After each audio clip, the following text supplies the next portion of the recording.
What is reality?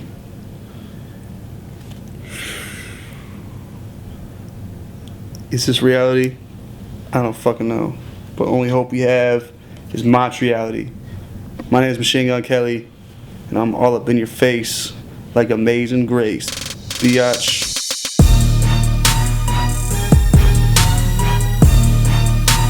My story in 60 seconds. I was beaten as a child and sold to a pimp in Mississippi, and then was fucking traded by the NFL football team, the Jets. I got addicted to shooting Visine into a vein inside my nose called the uvulary, and I caught AIDS. I like these questions.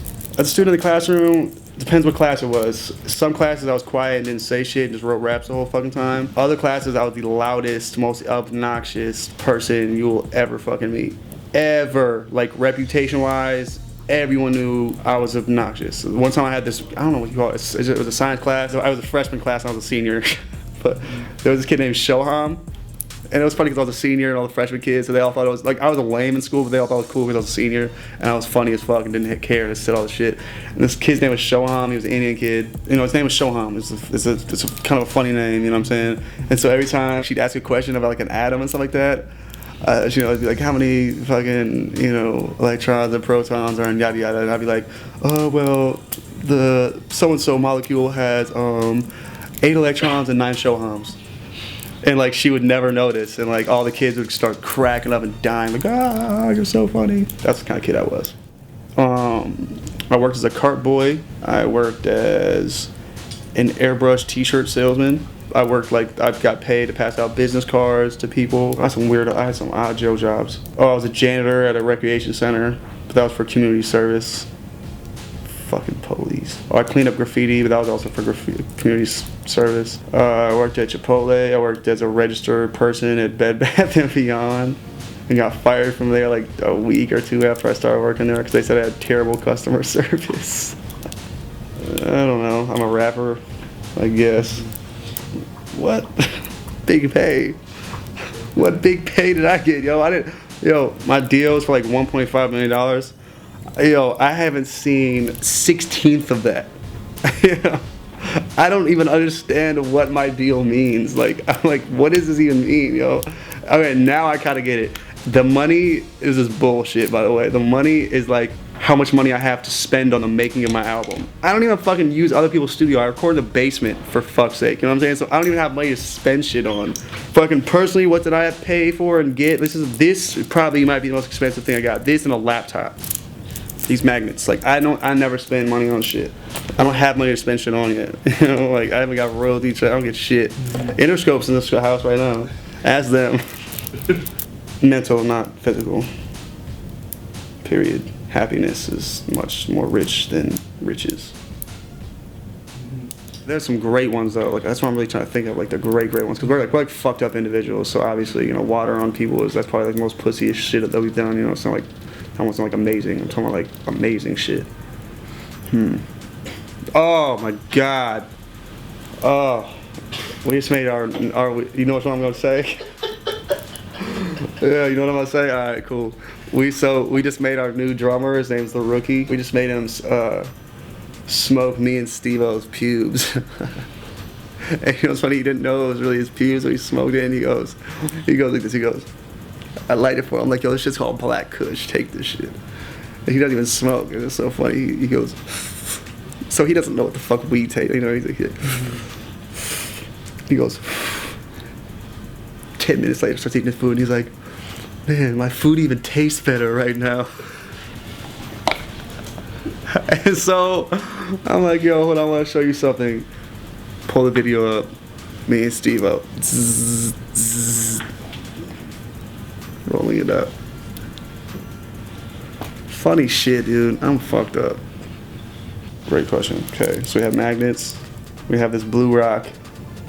This rock was given to me before the Cleveland show that I had on December 23rd of 2011. It was the last show of the year. My manager, for some odd reason, went and bought a thing of these rocks, and on the sheet inside the thing, it had like a rock for every like body part or something, and like the rock is supposed to like empower that body part. And so she gave us all rocks, and she gave me the throat rock, like the vocal rock. I mean, it makes sense, you know. I mean, I'm not a superstitious guy, but I just keep it on because, you know, it meant a lot to me that I got, you know, small gifts like this mean a lot. Like, I got this gift, and then I got a lightsaber one time. That was like the coolest gift ever, you know.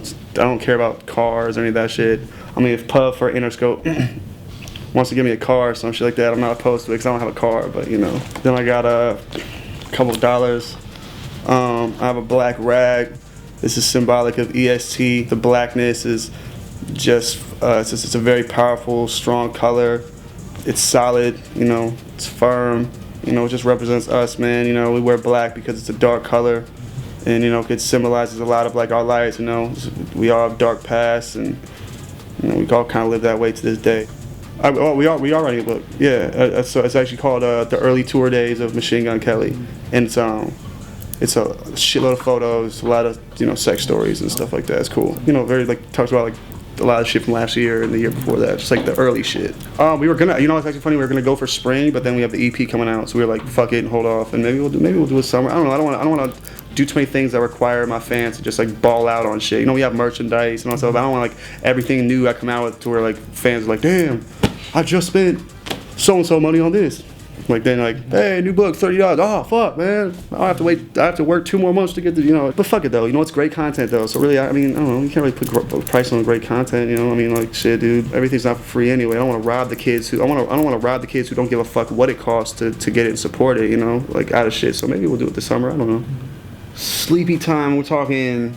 I mean, if I'm happy, and we're doing sleep time, John Mayer Continuum. If I'm fucked up and upset, we're doing Radiohead Kid A. If I'm happy during the daytime, we're listening to a beat because I'm writing to that shit. If I'm fucking pissed during the daytime, we're listening to, I don't know, actually I'm not pissed, you know, I don't even want to talk, I don't even want to put negative things in the air because I'm mad all the time so much, we're just gonna act like I'm happy. So like, let's just say, like I was skateboarding in the airport the other day, and I was listening to like, you know, Sum 41's old shit. And fuck the people who think Sum 41 is like fucking, like, oh, they're sellouts, they're not punk, Shut the fuck up. They made some pretty fuck good music, you know what I'm saying?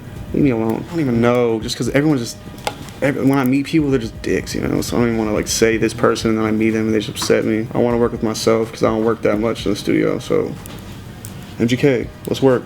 Get the fuck in the studio. All right, see you there. First tattoo I ever got was from my grandmother who passed on Valentine's Day.